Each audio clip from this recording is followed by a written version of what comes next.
그 본질의 나라를 내 인생 기둥으로 삼자 하는 겁니다. 자, 그러면 예수님의 제자들이 바랬던 하나님의 나라는 어떤 나라였겠습니까? 한마디로 말해서요, 자신들의 수고에 대하여서 보상을 받는 나라예요. 지금 예수님의 제자들이 3년, 예수님께서 사역을 3년 6개월 하셨잖아요. 그렇죠? 그 얘기는 제자들도 3년 6개월 동안 고생했다는 얘기예요. 그러니까 3년 6개월 동안 주님을 따랐으니 그 따를 때 얼마나 고생을 많이 했어요, 사실. 물론 때로는 뭐 자긍심도 느끼고 때로는 굉장한 나름대로 뭐랄까요, 내가 이 멤버라고 하는 것이 큰 힘이 된 때도 있었죠. 예를 들면 오병이어 역사를 일으킬 때 바구니에서 결국 그 5,000명에게 물고기 2마리와 보리떡 5개가 5,000명 먹을 때 누굴 통해서 먹였겠어요? 예수님 직접 본인이 막 앉아서 나눠주신 게 아니잖아요. 제자들을 들고 나가 다 제자들이 나눴을 거 아니에요. 줬을 거 아니에요. 그러면 그 나눠줄 때 그 사람들이 아유 고맙습니다. 기적은 예수님이 베푸시고 인사는 누가 받았어요? 제자들이 받았단 말이에요. 그때는 내가 이 멤버라는 게 얼마나 자랑스러웠겠어요. 그리고 예수님께서 죽은 아이를 일으키실 때 주변에서 예수님은 박수를 치고 할 때 예수님 주변에서 으쓱으쓱 다닐 때 그 어떤 자긍심이 대단하지 않았겠어요? 그럴 때도 있었지만 사실은 풍랑이 있는 바다에서 죽을 뻔도 했잖아요. 그뿐이에요. 먹을 것이 없어가지고 길을 가다가 밀을 한 번 좀 훑어 안식일날 훑어 먹었다가 된통 욕을 얻어 먹기도 했잖아요. 그러니 그 고생이란 말할 수 없는 3년 6개월 동안 고생을 했어요. 자, 그렇다면 이제 예수님이 이제 가슴이 언제 오실지 모르는데 그래도 뭔가 좀 보너스를 좀 주고 가셔야 되지 않겠어요? 이렇게 고생했는데 이렇게 고생을 하고 3년 6개월 따라다녔는데 예수님 그냥 가시면 어떡하냐고. 그 예수님께서 하시는 말씀이 내가 하나님의 나라가 올 것이다. 그러면 그때라도 알려주셔야 될 거 아니에요. 우리 이렇게 정말 이제 고생했는데 그럼 그때가 언제입니까 도대체? 그래 우리 좀 속이라도 시원할 거 아니에요. 보상은 좀 받아야 되지 않겠느냐는 생각 아니겠어요?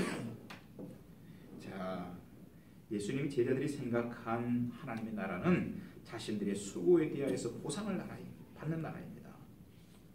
그래서 제자들이 그 때와 기한을 알고자 하는 것은 이 땅에서 자신들이 누릴 큰 권세를 드디어 부여받는 시간이죠. 이제 드디어 그 권세를 부여받는 시간이 언제냐 이거예요.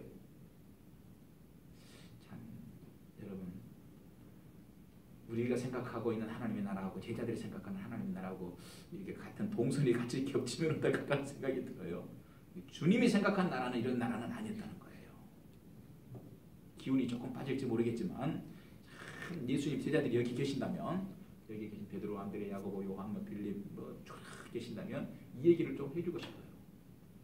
무슨 얘기냐면은 베드로 선생님, 그런 하나님 나라는 없습니다 라고 말을 좀 해주고 싶어요.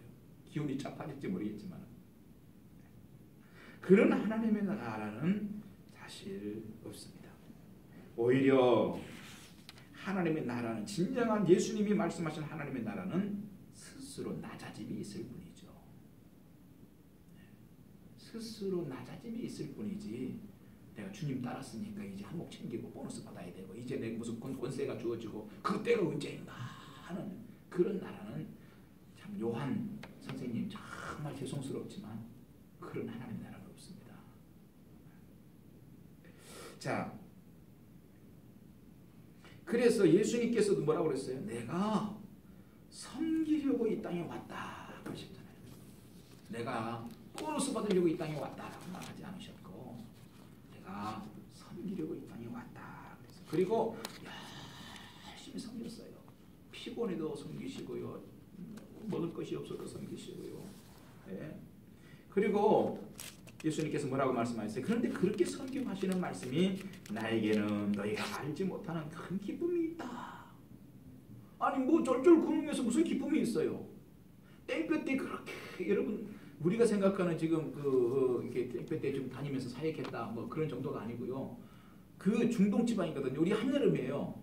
이번 중복 지나고 말복도 지났지만 그 땡볕에 신발이나 변변했겠어요? 예수님 신으셨던 신발. 그 시대에 우리나라에서는 집세기 신었을 겁니다. 아마 BC 1세기 그 시대에 집세기 신발 신고 땡볕에 여기저기 다니. 그럼 뭐 중동 그쪽도 뭐 별로 차이가 있었겠어요. 신발이나 있었는지 맨발로 다니셨는지 모르겠어요. 뭐 신발 신었으면 땀이 차가지고 미끌거리고 뭐 먼지하고 범벅이 돼가지고 온몸은 이 땀방울이 아주 이 땀이 젖고 막 그랬지 않았겠어요. 그렇게 예수님께서 그렇게 하시고 예수님께서는 이 땅에서 아무런 보상도 못 받으셨잖아요. 그런데도 뭐라고 그랬어요?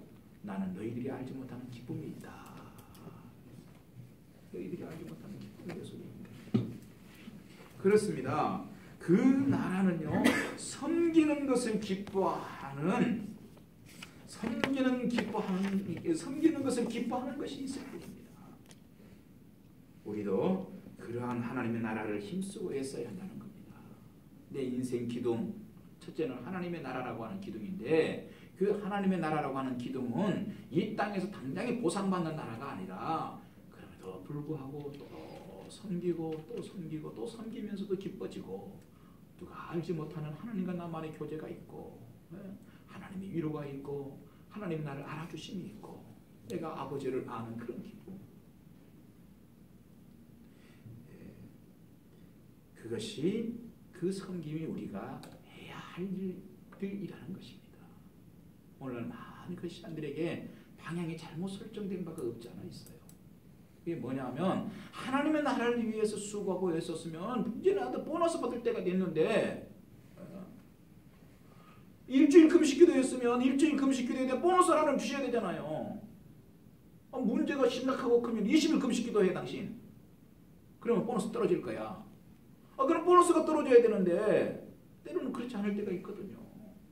우리는 어쩌면 일주일 금식기도 20일 금식기도 하고 이러는 것들이 보너스를 바라고 우리가 하는 건 아닌가. 예수님의 제자들의 생각 속에 지금 그게 있는 거예요. 그래서 어느 때에 하나님의 나라가 임하는 겁니까 도대체? 언제 그 보너스 받는 겁니까? 주님 가셔버리는데. 지금 불만이 있는 거예요, 한마디로.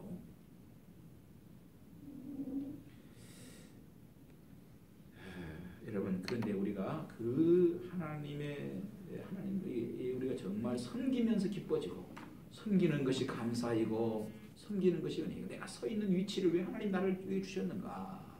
왜 나에게 이 귀한 일들을 주셨는가? 이거 예수의 이름으로 섬기라고, 그 자리에서 한번 섬겨보라고. 그러면 때가 되면 또 높여주셔요. 너 거기서 섬겨봐라. 너 나를 좀 닮아봐라 거기에서. 그리고 거기에서 묵묵히 섬기고 있다가 가다 보면 하나님이 때가 되면 또 높여주시고 또 높여주시고 하나님께서 그렇게 하실 줄 믿습니다. 자, 그런데 우리가 그렇게 섬기기 위해서 저와 여러분들에게 매우 중요한 것이 있어요. 뭐냐면 하나님의 통치를 받는 것이 전제된다는 거예요. 하나님의 통치, 내 마음이 내가 바라는 욕구로 인하여 가득 채워지고 발동에 걸리는 것이 아니라 하나님의 통치를 받음, 철저하게 하나님의 다스림을 받아버리는 게 전제되어야만이 진정한 섬김의 기쁨을 누리고 진정한 섬김의 길을 갈 수 있다는 거예요. 하나님의 통치대 속에서 이루어져야 된다는 거예요. 그래서요, 하나님의 나라, The Kingdom of God, 바실레야, 이 하나님의 나라에서 굉장히 중요한 개념 중에 하나가 뭐냐면 통치 개념이에요. 과연 나는 내 속에서 지금 하나님의 통치가 이루어지고 있는가? 하나님의 통치가 이루어지고 있는 것이 아니라 나는 어쩌면 하나님의 나라를 생각하고 하나님의 나라를 말하고 있지만 나에게 돌아올 보너스를 생각하고 있는가 하는 거예요. 하나님의 나라 기둥 첫 번째는 통치, 하나님의 통치예요. 그래서 여러분, 우리 직장에서 내가 서 있는 거기에서 하나님의 통치를 내가 받으면서 그 일이 귀한 일이건 귀하지 않은 일이건, 어떤 박수 받는 일이건 박수 받지 못하는 일이건, 어제 서류를 결제하는 일이건 결제를 올려야 되는 일이건, 어떤 일이건 거기에 서서 내가 하나님의 통치를 내가 받음이 우선되어야 된다는 거예요. 그러다 보면은요, 인생 바꾸시는 건 하나님이 순식간에 바꿔주세요. 인생 바꾸시는 건 하나님이 순식간에 바꾸세요. 저도 오늘 시간이 하다 보니까 많이 가버렸는데요.